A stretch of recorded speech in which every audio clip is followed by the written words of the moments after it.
Maths અગત્યના નિત્યસમ જે દરેક ધોરણમાં ક્યાંક ને ક્યાંક બહુ ઉપયોગમાં આવે છે.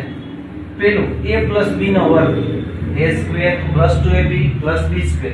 પેલું છે એવું જ બીજું પણ વચ્ચે માઈનસ છે તો a² - 2ab + b². બીજી નિશાની તો પ્લસ જ આવશે.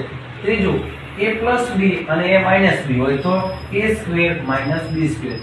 x પ્લસ છે x + b, જો બેનું બીજું પદ અલગ છે તો x² + કૌંસમાં a + b ગુણ્યા x + ab. છેલ્લા બે સરખા છે, ખાલી નિશાની જ અલગ છે. a + b નો ઘન, જો પ્લસ હોય તો બધે પ્લસ, a² + 3ab કૌંસમાં a + b + b નો ઘન. અને આવી જ રીતે માઈનસ, જો માઈનસ હોય તો બધે માઈનસ. આવા નવા વિડિયો જોવા માટે જોડાયેલા રહો. Thank you.